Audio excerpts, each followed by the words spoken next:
Welcome to the J&J podcast called J&J because we're not overly original, haven't actually come up with a name yet. But I'm Yoskosky, one of the two hosts. Joe Simon, other host. I'm Joe Simon. We're the two J's, so we're very original in that. But the purpose of this podcast is really to reflect, being that Joe and I are both wealth managers at YTS Wealth, your total solution. The things we've seen through this week, past couple weeks, things going on in the market, not from a technical standpoint, but from a client facing, what are we being asked? What are we talking about? What are the psychological things, the behavioral finance things that we come up with in plain English? And that may involve our responses to questions, things that may satisfy those concerns. And that's really Joe's world. Joe's a road warrior. He spends a lot of time on the roads, probably an understatement in terms of mileage. I won't ruin that number for you. But again, I'm one of the wealth managers more on the operational side. I'll hand over to Joe, give a little bit about himself because he lives in a different world than I do. Yeah, again, I'm more of the client-facing advisor. I've been in business for 27 years. Started with American Express Financial Advisors. Ended up at a big investment firm in Boston, where I was a senior vice president. After that journey, I decided that I wanted to work with individual clients on the retail side again. I have a military background, so I really wanted to focus on military clients, having coming from a military family as well, and with my background. And ultimately, that ended up with me working with a lot of clients in the federal world. A lot of my clients, took their uniform off one day, put on civilian clothes, and went to work doing the same job. And then that's how that's transitioned me to kind of where we're at today here with YTS. 95% of our clients are federal employees. I'm really honored to be able to work with that group of people that sacrifice to, make sure that everything works right in this country and flows right. They do it for typically a lot less money than they would on the civilian side. So our job and my Definitely. goal is to make sure that they have financial success and they can retire comfortably. Um, as we've said, I am the road warrior at YTS. I mean, we've got clients all the way from Virginia Beach all the way up to Baltimore. Every day I'm in a different location, and as Because Josh alluded to, I think those are all in persons they still, are. not counting the Zooms, digital, anything Yeah. like that. Well, and that's I think one of the things unique about us in this environment where everybody's moved to Zooms and you know, we're really focused on working with people and meeting people in person. That's really important to us. There's something about that dynamic you can't replicate, I believe, over a video or a Zoom. So I personally prefer it as well. So yes, I'm all over the place. I think Josh alluded to this. I think I put 50,000 miles on the car last year, going from appointment to appointment. So which is great though, because it allows us some time. I think Josh and I, we spend probably 3 hours a day Yeah. on the phone just talking about the markets and our clients' needs and how we can improve what we do on a daily basis. No, absolutely. And I always joke about it, but it is serious and then I probably speak to you more than my wife when it comes from day-to-day basis. But I think that's really what spurred the idea of having the podcast per se, because we talk about so much based on client situations, what's going on in the market, sudden changes, and there's a million podcasts talk Yeah. about what's going on in the market. Let's call it what it is, and particularly from a technical side. But I think the value that we provide through working with clients is the plain English version, Yep. as well as educating our clients to make joint decisions as opposed to dictating. Because much to your point and your history and going a little bit into my background, so starting in the industry at UBS as an intern.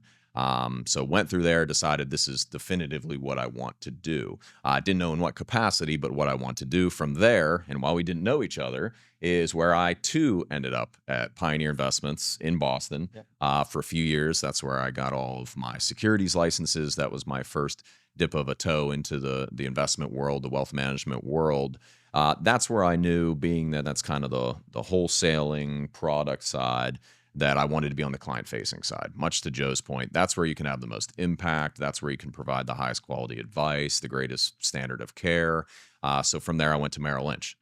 So went from the wholesaling product side right into the major wirehouse, which they definitively work in their own unique way. It was around the same time that Merrill Lynch was being acquired by, purchased by, whatever we want to call it, the transaction with Bank of America. And if in the industry at all, definitively some changes that came about when Bank of America got involved with Merrill Lynch. We ended up talking about lines of credit more. We ended up Mhm. talking about mortgages more, kind of the typical banking products, and real limitations to what you could and couldn't do if you weren't one of their large advisors. Which again, I'm sure you know as well, Joe, of how some of even just the larger independents work. So from there, went from Merrill Lynch to a multifamily office. Term of art, really just we provided tax, legal, and investment management services for larger families. Not a single family office with an enormous high net worth client, but multifamily office, people 5 million and above. Did that for a few years until that firm kind of started wrapping up.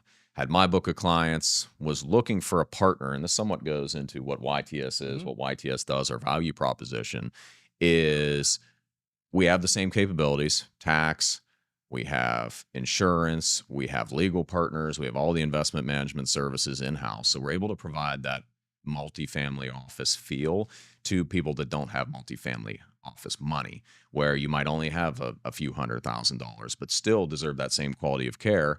And we have it scaled to the point that we can provide that. So we're able to do that. It's very white glove, it's very bespoke for people that perhaps would normally not be able to have that. And that's really the value proposition of we have advisors in their 70s down to just coming into the business. Yeah. So when it comes to generational planning, et cetera, if you don't want to work with an advisor that's older than you, understood. We have advisors that are younger. Vice versa, you want somebody with 40 years experience, we have that for you as well. And still, to your point, Joe, and to your credit, the ability to meet in person because so much has moved digital. No. And part of the goal is what Josh was saying is to have that natural transition too, right? What we don't want you to do is work with an advisor for 5, 7, 10 years. That advisor suddenly starts to retire, and then you're getting someone new, thrust upon you that you're not familiar Yeah. with. So having that range of advisors, allows us number one mentorship from the top down, right? But also the ability to have that transition period as an advisor goes into retirement, so you get to get comfortable with a new advisor, determine if you want to work with that advisor or not. And if not, we've got, you know, 15 advisors or Yeah. so that we can, transition another person if the fit's not right. And that's the goal. It's really all about you, the client, and making sure that you have the right fit in that process of helping you on your financial journey. Well, and I think that's really one of the topics that not perhaps was on our list to talk about, but going through what's going on in the world of financial Yeah. advising at this point is a lot of consolidation. Yep. We know that firsthand. A lot of advisors, if we're saying that this is a great generational transfer of wealth, which it It is. definitively is over the next decade, the average advisor range falls between 63 and 68 years Yeah. old as well. Yep. So the people that are doing the advising into retirement are also looking into their own retirement, which presents, and you can speak to this as well as anyone, is a lot of advisors looking for what's their next step. Yeah. And some of these, as we've witnessed firsthand, are far more accelerated than perhaps clients would want them to Yes. be. Yes. And if it's, say, you've been working with somebody for 5, 10, 15, 20 years, and over a span of, let's say, 6 months, just to pick a number out of a hat, your advisor says, hey, I'm leaving. Here are your new people. Appreciate the time we had together, but I'm moving on to another thing. I mean, you again, and I would be curious of your feedback of, how that's received. Because there's surely a lot of people Yeah. seeing that. Yeah. And I think in some ways it's a mixed bag, right? I think clients that worked with an advisor for a long time, are in some ways they're happy for the advisor that they're making that next step of transition to, that second part of their life. Yeah. But, also now they're losing someone that they've had a trusted relationship with, right? So, it's so important that there is a transition. It's so important that that advisor has time to introduce the new advisors, allows the client to get comfortable with the new advisor Yeah. team. And I think that with that it eases the transition somewhat. But you're always going to get clients that are like, hey, no, I'm not Yeah. happy with this. I'm not comfortable with this. But we live in a world where there are people just don't like change, right? Yeah. And that's where, you as the new advisor has to come in and really, I think in the first year, focus on spending a lot of time with those clients. So where you might only do 2 or 3 meetings in a year typically with a client, you might need to do 4 or 5 or 6 to really build that trust, right?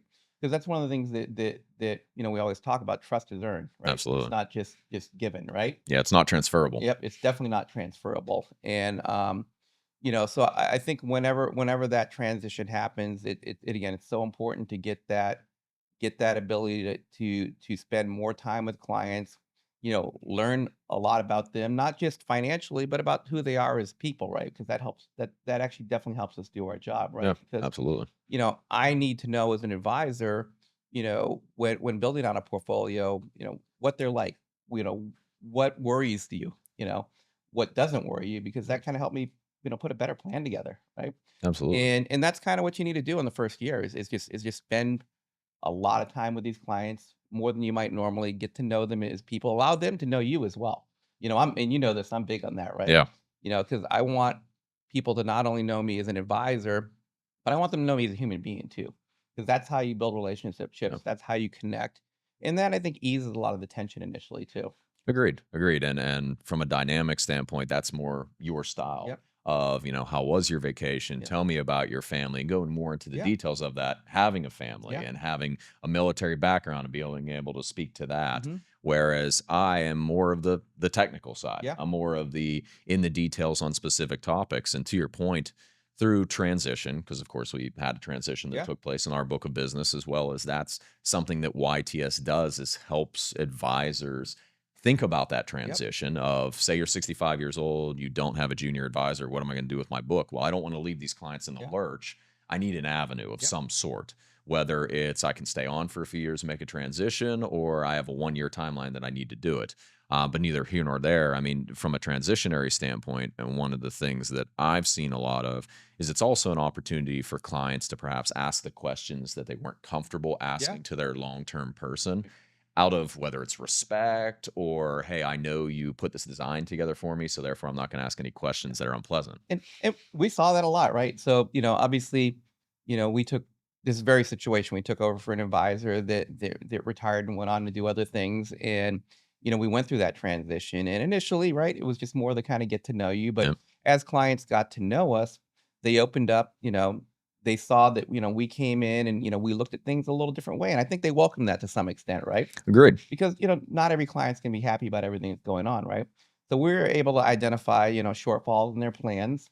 And really we took it back to a full planning approach Yeah, where we sit down with these people and really got to know, what they were trying to accomplish. We rebuilt their plans and we built out new investment strategies and we brought in different ideas and concepts that yeah, they weren't familiar with.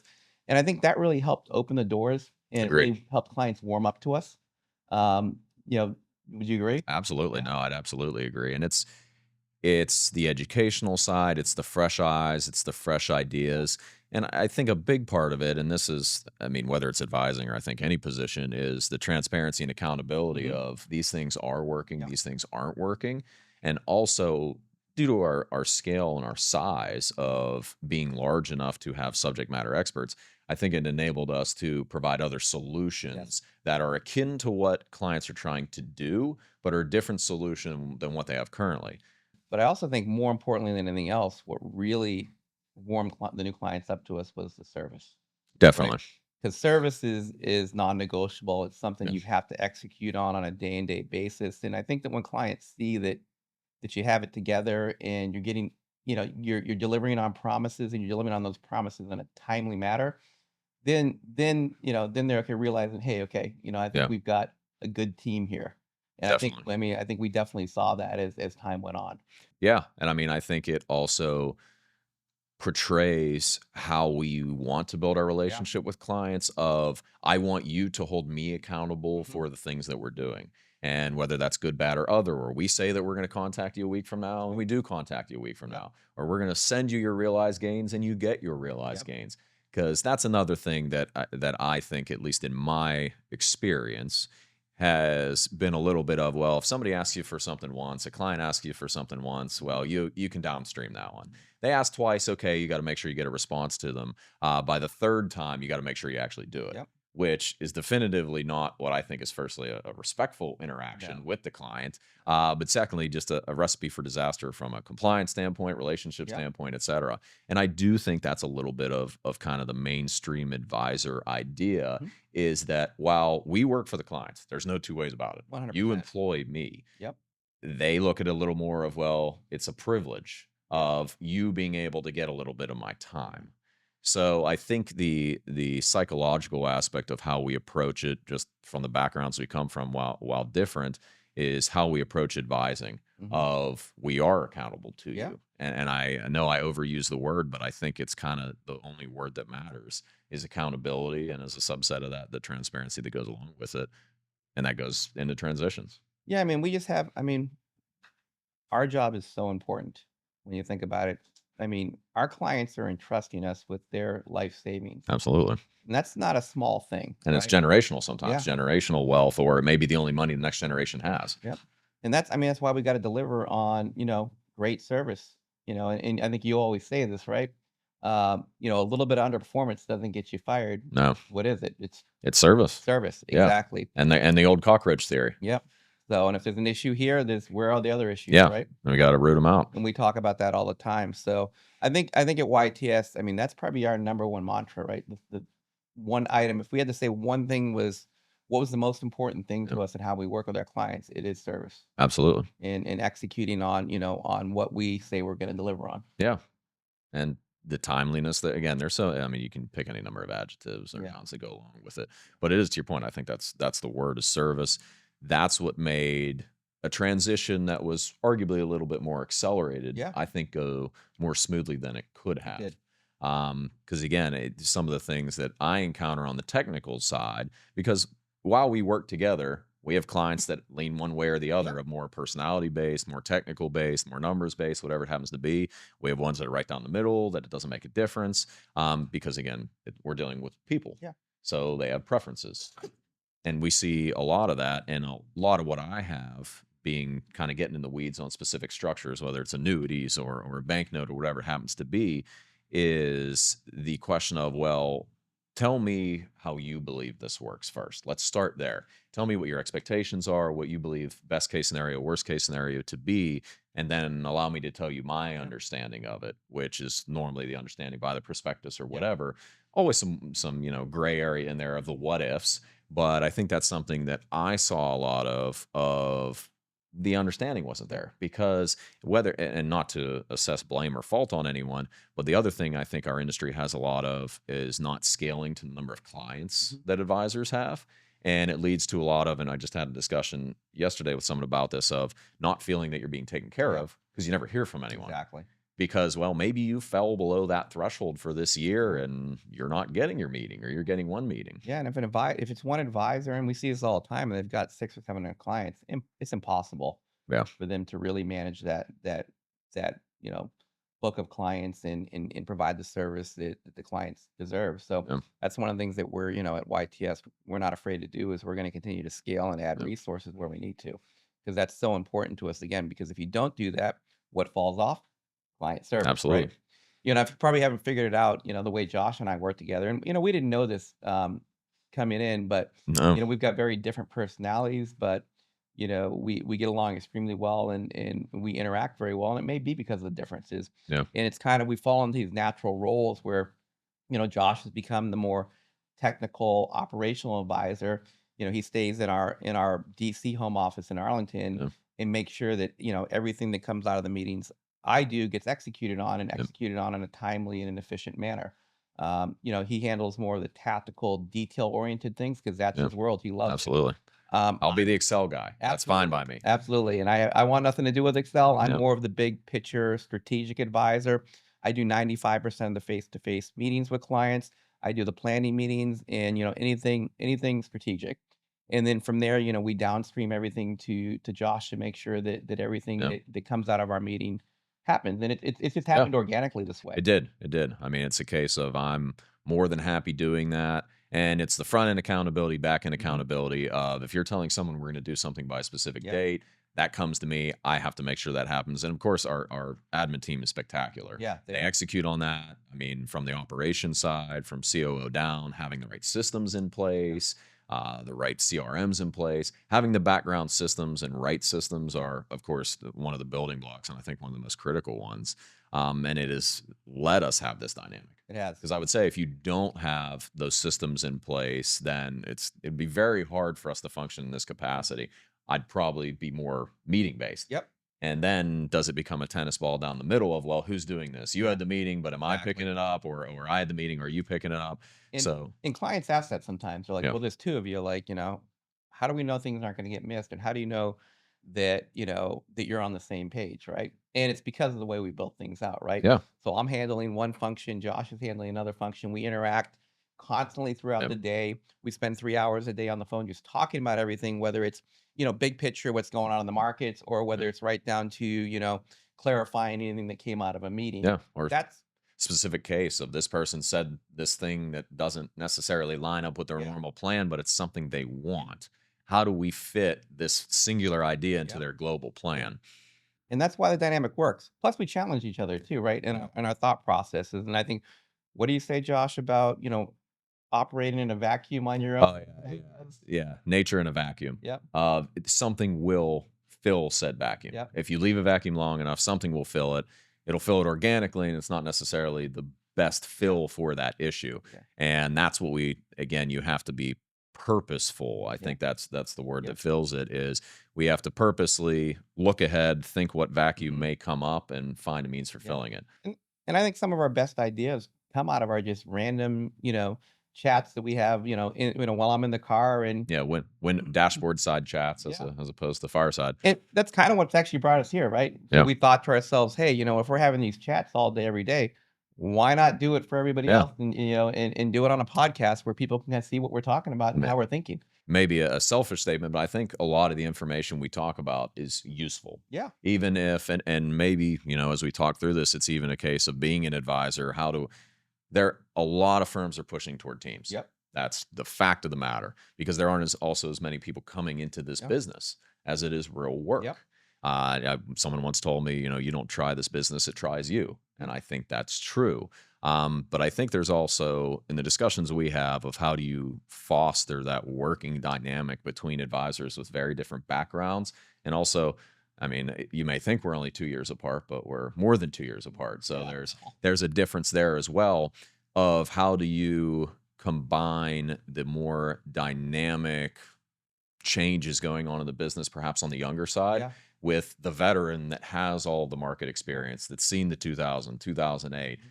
You have to be able to join those together. And sometimes I would say, outside looking in, it may be, well, how do you mesh those two Yeah. ideas? And I think just, circling back to that's, why we're doing the podcast. And I think our thought for this podcast is not going to really be structured. I think it's really, just based on our If people personalities couldn't and tell how we do. already. Yeah. You probably Yeah. figured it out. Yeah. Yeah. Yeah. But I think it's really just us getting together and just talking about things that have come up throughout the week with our Yeah. clients, or any ideas or things that just that have come up in our general conversation, and Yeah. just sharing it with the public out there, right? Yeah. And I mean, to your point, the public is okay. You're a young advisor trying to fit into a Yeah, team. You're an older advisor of maybe you're interested in what I'm saying as a younger advisor yeah, of is this what my younger advisors are thinking, but maybe don't feel comfortable telling me yep, because there is an aura about successful older financial yeah, advisors. Maybe not to the clients, but inside of mhm, teams. I've been inside quite a few teams, and there is a dynamic there. Sometimes the communication isn't where it should be yeah, or needs to be. Again, not in a malicious way. It's just I've yeah, been doing this 30 years, 40 years, 50 years. You've been doing it 10. yeah, What do you really have to contribute to how I do yeah, business? And a lot of that I think is the tech side, the dynamic side, the changes in structures. I mean, there weren't just specifically buffers. yeah. Buffers weren't something I even talked about early in my career. And I'll tell you, I mean, that is true, and I think that's one of the things I love about YTS is we do not have that attitude here, right? I've been in the business Couldn't. for 27 years, and we've got a couple of younger advisors that have only Yeah, been here a few years, and I learn things from them every day. absolutely. Josh, you've been in the business 10 plus Yeah. years, and I learn things from you every day. Yeah. And I think as an advisor that's been around, that's so important to keep an open mind and look at fresh new ideas, because Yeah. my goal is to constantly be improving my craft, right? Because my thought process is the minute you stop trying to improve your craft, you probably should just retire and Oh, get out of the great. business. Yeah. And you're gonna learn things from anybody. I learn things from our admin team. I learn things from pretty much anybody in the company. Yeah. And it's because you got to be open to those ideas. You got to be open to learning and building your knowledge base, and that knowledge can come from anywhere. Absolutely. Yep. And I think that's one of the things again about YTS I love is that we all think that way. Well, and I think our general viewpoint, if I were to title it, is more so a case of it's not our obligation to use the old stay the course. Yep. Because there's always the idea of stay the course. And stay the course can mean a lot of different Yeah. things. Right now there's a lot of market volatility. Does stay the course mean keep the exact investments you have? Mhm. Or does stay the course mean, well, we want to stay invested because yes, this time may be different, but it Yep. may not be different. Yep. And there's been a lot of, and this is stealing it directly from you, of 2000 there was nothing like it before. That Yep. was the statement. I'll 2008 nothing like it Yeah. before. I think and I was telling Josh that this week because I was getting calls from clients this week. Obviously, this is a pretty interesting time to do our first podcast, right? Yeah, Right in the middle of these this the bordering big T on word. yeah. Yeah. But it's been a mixed bag from clients. I Yeah. think you've probably seen the same thing. Some clients are not worried about it. They kind of understand the big picture of Yeah. what's going on. There are clients that are obviously panicking, and that's where another part of my job is throwing my therapist hat on, Yeah. where I gotta talk the clients through the situation. But I think as advisors, we need to understand that their fears are legitimate. Absolutely. It's and we've got to basically use our knowledge and our experience to relay the message to them that'll help them feel better about Yeah. what's going on and make sure that we're making making the right recommendations and to them based on what their feelings are, right? Definitely. um It is their money at it the end of is. the day. And I explicitly like to remind people of that as this is your money. And to your point, I want to make you feel better about the Yeah. situation through telling you the Yes. truth of what we see. Yes. And I think that's a hard part, particularly right now, is if something isn't going well, finding a means to Yeah. translate that into Yeah. plain English, but empathetic English to the client of, hey, in your specific situation, here's what's going on, here's what's working well, but here is the one thing that you and I have to talk about. Maybe the market's down Yeah. 20% and you just called for a distribution of 20% of your Yeah. portfolio. Might not be the best idea at this time, We right? have to talk about Yeah. that. And that's really what it's about, is just giving the best advice based on their situation, but taking into account their feelings. And again, one of the things about having that experience is again, I was in the business in 2000 with the tech crash. I was in the business with the subprime mortgage crisis in 2007, Mm, 2008. I was in the business in COVID, and inflation going through the roof in absolutely. 2022. And And whatever again, now turns and into. and the funny thing is, Yeah. we said this, and you alluded to this, every time clients have said, "This is different." Yeah. Well, it is and it isn't, but one thing that we do know historically is the market always bounces back. Yeah. It could take 18 months, it could take 36 months, but it will eventually Yeah. bounce back. And what we've also learned from experience is one of the worst things we can do is panic and get out of the market, because we talk about this, Yeah. and if you yeah, okay, we can get out of the market and not have that downside risk anymore. But the question is, and you say this, when do you get I, back in? I need to know, much to your point, and it's direct to the point of I hear what you're saying to me. We want to get out of the market. Now, I do want to read between the lines a little Mhm. bit of, are we saying we just don't want further loss Yeah. exposure? What's that actually mean? But let's say it is actually, I want to get Yeah. out of the market. Okay, when are we getting back in, Yeah. to your point? Because if we're saying that this is a triggering event and this is the triggering event that makes me want to leave the market, I need to know on the other side what's the triggering event that gets us back in. Because 2020 is a prime example.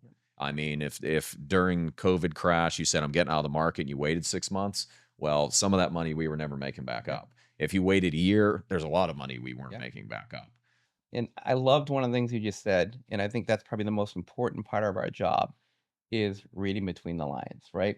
Because that's what we need to do when clients Yeah. call, especially in a panic situation, because what they're saying might not always be what they mean. Yeah. And that's probably one of the most important things that we need to do is kind of sift through all the rhetoric and kind of And they may read not be between the able lines. to articulate Yeah. what the underlying issue Yep. is. And back to your point of being a master of your craft means you need to be able to pick up on those buzzwords, Yep. be able to pick up on those Yep. thoughts and translate them into executable Yeah. items or executable strategies on our end. I mean, a call I had yesterday was, well, I want to start pulling some money out of the market while the Mhm. market's down, this exact situation. And of course, every advisor will say I had that Yeah. exact situation yesterday, but in Yeah. this case, I did. And it was more so reading between the lines of, well, I just want to limit my loss exposure, but I want to remain in the market. Just through this, I realized I want to be more conservative than I am. I still believe in the market. I still want to have market exposure, but I'd like to put bumpers on Yeah. the bowling alley. And okay, then maybe that's just an discussion of product or Yeah. strategy, not a philosophical change other than I want to be a little bit more conservative. And those options are there, and that all alludes to needing to have the advisors that know as products and strategies change, what can we implement? Yep. And getting there is asking the right questions to the clients, right? And being able to kind of, And that was like you one of said, read between the lines, the right? hardest ththings Yeah. for me. I mean, early, even I think just in the past 5 years or so, it's been in meeting with a client, asking them questions. Yep. Because early advisors and younger advisors, depending on personality set, it's hard to ask those follow up questions. You just don't feel comfortable No. doing it, I guess. And I think too, and advisors learn this over time. I think when you're younger and getting started and you go into these meetings, it's all about what your agenda is. Yeah. But I think as you become, more experienced, you start to realize it's really not about me, the advisor. It's No. about the client and what's important to them. And the only way I can kind of get to that is really asking a lot of questions, right? Yep. And then once I've asked the questions, I can figure out what they're really thinking and then tailor my solutions to them and Yeah. their needs individually. Well, and to your point, you then pair, okay, I just call it pivoting. That's just my word Yeah. for it. The ability to pivot in meeting, because there could be a case of you have a meeting with somebody and you're building some rapport and they're not comfortable telling you that one thing yet. Hmm. But then when they tell you that one thing, oh, I actually have a $5 million Yeah. inheritance coming to me. Well, everything we talked about previously will probably Yeah. need to change now because you disclose that. But that's why relationship building is so important to me. That's why, when I'm learning about clients, I want to share stuff about me personally Yeah, because I think once we've established that rapport and that comfort and they know me as a human being, absolutely. they're more willing to share with me. And they're more willing to, tell me the things that they might not have told Yeah, their previous advisor because they know that I really do care about them. absolutely. I mean, we're in an outcome driven business. Yeah. That's all right. I guess we can stop there for a second. Well, I think that, I think we've said a lot today. I think we've actually gone into a lot more than we actually really were going Yeah, to. multiple topics, but that is, and I don't want to speak for you, but I mean, that's at least my hope for Yeah. this is we just kind of get rolling, talk about things that might be pertinent Yeah. to you as the advisor, or you as the junior advisor, you as the client from someone who's perhaps not your advisor. Yeah. You don't work with them, Yeah. the objective third party. Yep, and it's not gonna be structured, it's gonna be probably something different every time, and sometimes we may come in this thinking we're gonna talk about one thing, and we're gonna veer off in another direction. I think that's just how we It's operate. different list than I had written down this morning. Pretty much, yeah. Yeah. So, we're looking forward to, I guess, reaching out to all you in the audience on a Yeah. regular basis. I think we're gonna try to do this, what, a couple times a month? Yeah, as schedule Yeah. allows, Yep. which in this circumstance, that's Yep. why we're doing it early morning. Yeah, and, if, I'd always say if there's certain things you wanna hear about or talk about, leave comments and we can, we can add that into the agenda going forward. Yeah, and I would say it's the same thing we say to our clients, if there's something you didn't like, something you did like, you disagree with, agree with, I mean, we only get better through that. Yeah, And that's if I say something that's untrue or you feel differently for XYZ, then maybe you just have seen different situations than me. Yeah, and this is new to us. It's gonna Yeah. evolve and grow and, and morph into probably something very different in, Yeah. 6 months, a year from now than it is today. But we're looking forward to that journey and looking forward to continuing these Yeah. conversations. And to steal your phrase, as I already have, I mean, we're only ever looking to better our position. Yep. Whether that's through knowledge, someone else's experience that I just haven't had that I may hit at some point, whether it's on the operational side or the advising Yeah. side, whether it's client facing or advisor interactions, because we do have a lot of advisors joining us. Yep. And that's its own dynamic, bringing different businesses together. Absolutely. So I'd like to thank everybody and we'll see you next time. Like Comment. and subscribe. Welcome to the J&J Show.